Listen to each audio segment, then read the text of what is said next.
Halo guys, balik lagi dengan Efek Anime. Seperti yang kita ketahui dalam chapter kemarin, mengungkap banyak hal yang menarik, terutama kisah masa lalu dari Kaido. Dengan terungkapnya hal tersebut, kami baru menyadari apa tujuan dari Kaido sebenarnya, dan rencana besar apa yang dia lakukan. Namun sebelum lanjut ke videonya, kami mengingatkan kalau video ini full spoiler. Jadi jika kalian tidak menginginkan pembahasan seperti ini, kalian bisa skip videonya. Tapi sebelum kita menuju topik utama, jangan lupa untuk klik subscribe dan nyalakan lonceng notifikasinya agar selalu mendapatkan update seputar informasi anime dari kami. Dan berikut penjelasan tujuan dari Kaido sebenarnya versi Efek Anime.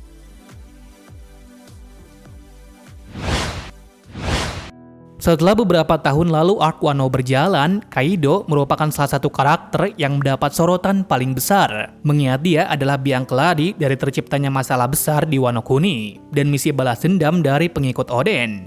Lalu setelah melihat beberapa chapter ke belakang, Kaido sedikit mengungkapkan bahwa dia tidak terlalu mengincar posisi sebagai Raja Bajak Laut ke depannya. Nah, kenapa kami berpendapat demikian? Lantaran Kaido memiliki tujuan lain selain mengincar kedudukan sebagai Raja Bajak Laut. Tujuan utamanya adalah bisa bertemu dengan Joy Boy sendiri. Tapi sebelum membahas tujuannya tersebut, kita ulas dulu kenapa Kaido menginginkan Wano Kuni sebagai markas bajak lautnya. Alasan Kaido memilih pulau ini adalah karena tempat ini seperti terisolasi dari dunia luar. Bahkan angkatan laut pun juga tidak bisa semena-mena masuk ke dalam sana.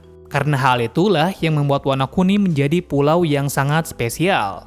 Alasan kedua yaitu untuk mengakses Wano Kuni sangatlah sulit, di mana untuk bisa memasuki pulau itu, orang tersebut diharuskan melewati badai air yang sangat dahsyat. Dikatakan jika setengah ragu-ragu melewati perairan itu, maka kapalnya akan tenggelam. Hal ini sudah pernah kita lihat dari Luffy yang tenggelam dari arus lautan itu. Dan untuk mencapai Wano Kuni juga membutuhkan waktu yang cukup lama, karena mereka harus melewati arus naik agar bisa masuk ke Wano Kuni. Itulah alasan pertama dari Kaido memilih pulau ini sebagai markasnya. Alasan kedua, karena di Pulau Wano Kuni ada banyak sekali pengrajin besi yang sangat hebat. Bahkan dari sinilah pedang terkuat berasal. Seperti ke-12 pedang dengan level tinggi seperti Zoro, Ace, Shishui, dan masih banyak lainnya. Sebenarnya bukan hanya itu saja yang pengrajin bisa lakukan, tetapi mereka bisa membuat batu laut menjadi benda apapun. Dan dalam kasus dari Kaido sendiri, dia meminta semua pengrajin untuk membuat senjata dari bahan batu laut.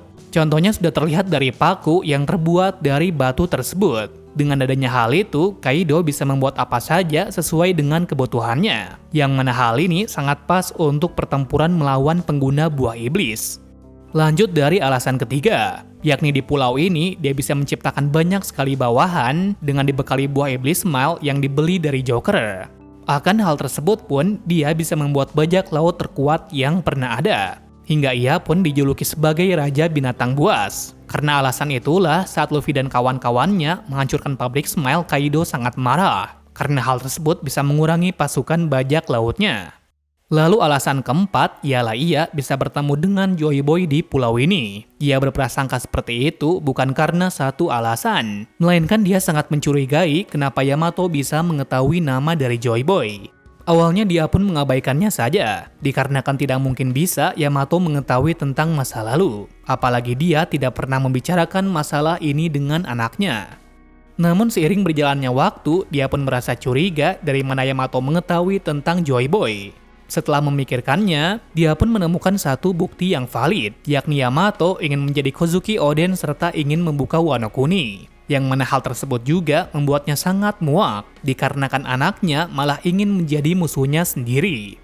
Terus dia pun menghubungkan kata-kata dari Yamato dengan kata terakhir dari Oden sebelum mati. Kata-kata terakhir Oden ialah bahwa pengikutnya akan tetap hidup dan meneruskan tekadnya, yaitu untuk bisa membuka Wano Kuni.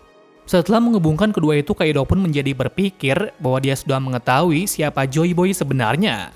Kaido pun berkata kepada King bahwa Joy Boy yang dia tunggu selama ini merupakan orang yang sama yang akan mengalahkanku suatu saat nanti.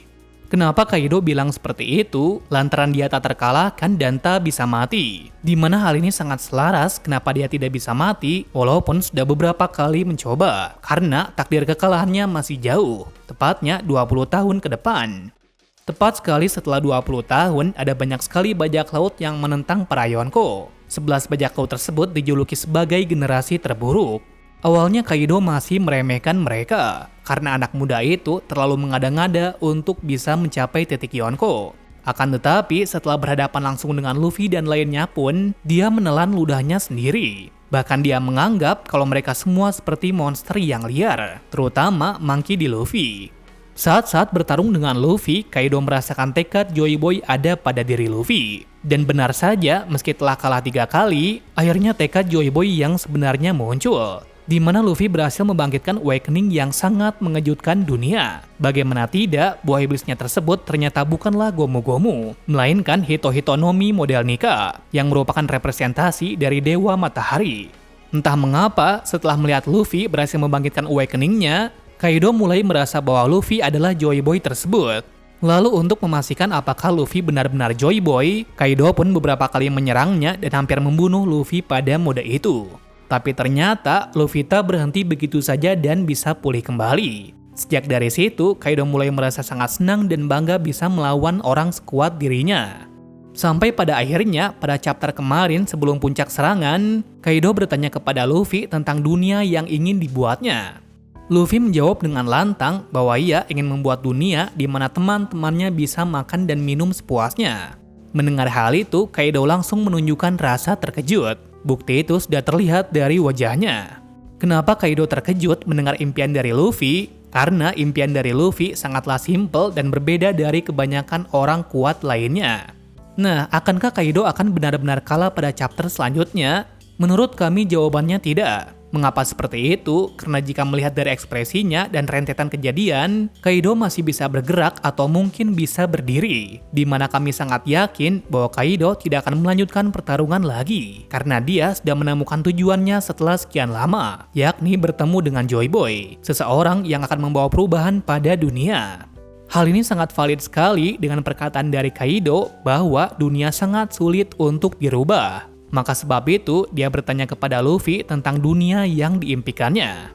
Kenapa kami yakin skenarionya akan seperti ini? Dikarenakan saat ini, kondisi Luffy sudah mencapai batasnya. Buktinya sudah jelas dari Luffy yang gosong terkena api Kaido.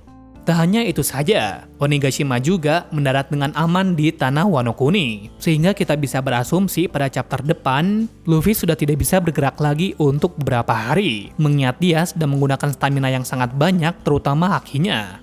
Apakah akan seperti ini kondisinya nanti? Kita nantikan saja pada chapter 1050 yang akan datang. Kesimpulannya kemungkinan besar sejak dari lama, Kaido seperti menerima tugas untuk membangkitkan Joy Boy di masa depan. Sebab dari itu, dia pergi ke Pulau Wano Kuni sebagai langkah pertama untuk membuat Joy Boy bangkit. Kami berpendapat seperti ini didasarkan dari masa lalu dari Kaido, yang ternyata Kaido bukanlah orang yang jahat, melainkan orang yang baik. Namun atas kebaikannya itu, dia malah dijual oleh raja kerajaannya sendiri kepada pemerintahan. Dan sejak saat itu, dia pun bertekad untuk merubah dunia seperti keinginannya, di mana orang yang kuat akan berdiri dan memerintah. Akan tetapi tetap saja, semua yang dilakukannya tidak berhasil merubah dunia sesuai dengan keinginannya. Sebab dari itu, dia mengatakan untuk merubah dunia ini sangatlah sulit. Namun setelah melihat tekad dan impian dari Luffy, kami rasa Kaido akan memberikan jalan agar Luffy bisa mencapai tujuannya itu, yakni merubah dunia di mana semua orang bisa hidup dengan bebas. Sebagai tambahan saja, kenapa 4 kaisar lautan yang sekarang tidak bisa menjadi raja bajak laut? Alasannya, mereka bukanlah orang yang pantas untuk melakukannya. Karena jika dilihat dari tujuan masing-masing, kita bisa mengetahui bahwa mereka lebih berfokus untuk tujuan lainnya. Seperti Big Mom yang ingin membuat semua ras berkumpul, Shirohige yang hanya ingin membentuk keluarga, dan Kaido yang ingin bertemu dengan Joy Boy. Sementara itu, Luffy adalah orang yang sangat pas menduduki posisi Raja Bajak Laut, di mana dia memiliki impian menjadi orang yang bebas. Hal ini selaras dengan kata-kata dari Luffy bahwa orang yang paling bebas di dunia adalah Raja Bajak Laut. Well, itu saja untuk pembahasan mengenai tujuan dari Kaido. Bagaimana menurut kalian tentang teori dari kami? Apakah benar atau salah? Berikan pendapat kalian di kolom komentar. Terima kasih sudah menonton video ini dan sampai jumpa di video selanjutnya.